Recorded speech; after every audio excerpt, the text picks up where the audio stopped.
மலேசியாவுக்கான புதிய அமெரிக்க தூதர் நிக் ஆடம்ஸின் உத்தேச நியமனம் குறித்து அரசாங்கம் தீர ஆலோசிக்கும் என்று பிரதமர் டதஸ்ரீ அன்வார் இப்ராஹிம் தெரிவித்துள்ளார். ஆனாலும் அது பற்றி இப்போதே முடிவு செய்ய முடியாது என்று அவர் கூறினார்.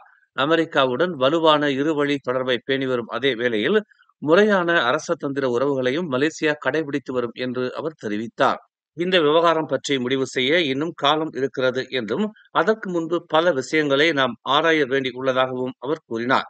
அதே நேரத்தில் மலேசியா அமெரிக்கா இடையிலான நல்லுறவையும் நாம் கட்டிக்காக்க வேண்டும் என்று அன்வார் தெரிவித்தார். இஸ்லாம் மீதான ஆடம்ஸின் கடுமையான கண்ணோட்டமும் காசாவில் இஸ்ரேல் மேற்கொண்டு வரும் ராணுவ நடவடிக்கையை அவர் ஆதரித்து வருவதும் மலேசியர்கள் மத்தியில் அதிருப்தியை ஏற்படுத்தி உள்ளது குறிப்பிடத்தக்கது.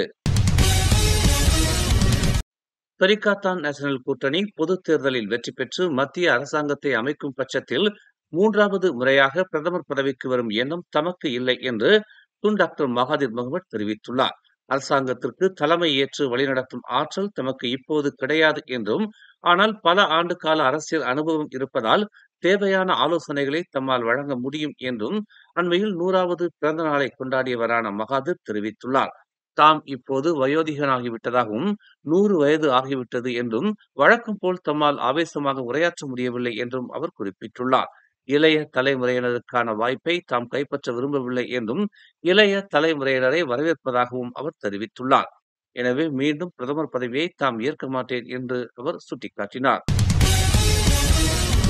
கோலாலம்பூர் போலீஸ் துணைத் தலைவர் டாக்டர் முகமது யூசுப் ஜான் முகமது இன்று தொடங்கி இடைக்கால கோலாலம்பூர் போலீஸ் தலைவராக பொறுப்பேற்கிறார். கடந்த ஜூன் 25ஆம் தேதி முதல் புக்கிட் டமான் வணிக குற்றப்புலனாய்வு துறையின் இயக்குநராக நியமிக்கப்பட்ட டாக்டர் ரூஸ்டி முகமது இசாவுக்கு பதிலாக இவர் அப்பொறுப்பை ஏற்கிறார். கோலாலம்பூரில் அமைந்துள்ள போலீஸ் தலைமையகத்தில் புக்கிட் டமான் நெறிமுறை தரநிலை இணக்கத்துறையின் இயக்குநர் டாக்டர் ஹம்சா அமாட் முன்னிலையில் இப்பதவி ஒப்படைப்பு நிகழ்ச்சி நேற்று நடைபெற்றது. பினாங்கில் மேற்கொள்ளப்பட்ட ஒரு சோதனை நடவடிக்கையில் 1,00,000 பேர் பயன்படுத்தக்கூடிய MDMA ரக போதைப் பொருளை போலீசார் கைப்பற்றினர். போதைப்பொருள் தயாரிப்பு கூடமாக ஆக்கப்பட்ட ஒரு வீட்டில் மேற்கொள்ளப்பட்ட சோதனை நடவடிக்கையில் 13 கிலோ எடையிலான MDMA தூளை போலீசார் கைப்பற்றியதாக மாநில இடைக்கால போலீஸ் தலைவர் டாக்டர் முகமது அல்வி ஜைனால் அபிடின் தெரிவித்துள்ளார். போதைப்பொருள் விநியோகிப்பில் இந்த கும்பல் கடந்த மார்ச் மாதத்திலிருந்து தீவிரமாக செயல்பட்டு வருவது கண்டுபிடிக்கப்பட்டது. தைப்பிங் கமுந்திங்கில் உள்ள தளத்தில் மேற்கொண்ட சோதனை நடவடிக்கையில் அந்நியர்களுக்காக சேமித்து வைக்கப்பட்டிருந்த 1 கிலோ எடையிலான 605 பாக்கெட் சமையல் எண்ணெய் பேரா மாநில உள்நாட்டு வாணிப மற்றும் வாழ்க்கை செலவின அமைச்சு பறிமுதல் செய்துள்ளது. கமுண்டிங் அமான் தொழில்துறை பகுதியில் கடந்த வியாழக்கிழமை மாலை 4 மணிக்கு சோதனை மேற்கொள்ளப்பட்டதாக அமைச்சின் இயக்குநர் டாக்டர் கமாலுடின் இஸ்மாயில் தெரிவித்துள்ளார். ஷா அலாம் பிரிவு 24இல் நேற்று 2 சிறுவர்கள் வடிகாலில் விழுந்து பரிதாபமாக மாண்டனர்.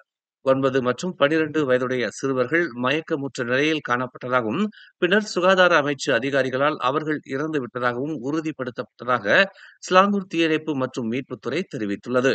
ஷா அலாம் தீயணைப்பு மற்றும் மீட்பு நிலையத்தைச் சேர்ந்த 6 பணியாளர்கள் இரவு 7:19 மணிக்கு அவசர அழைப்பு வந்ததை அடுத்து சம்பவ இடத்திற்கு அனுப்பப்பட்டதாக தெரிவிக்கப்பட்டுள்ளது. தேடுதல் மற்றும் மீட்பு நடவடிக்கைக்கு சுமார் 30 நிமிடங்கள் தொடர்ந்த நிலையில் 2 குழந்தைகளும் கண்டுபிடிக்கப்பட்டனர். மேல் அதிக விசாரணைக்காக அவர்களின் உடல்கள் காவல்துறையிடம் ஒப்படைக்கப்பட்டன. மேலும் செய்திகளை தெரிந்து கொள்ள தமிழ் மலர் நாளிதழை பாருங்கள்.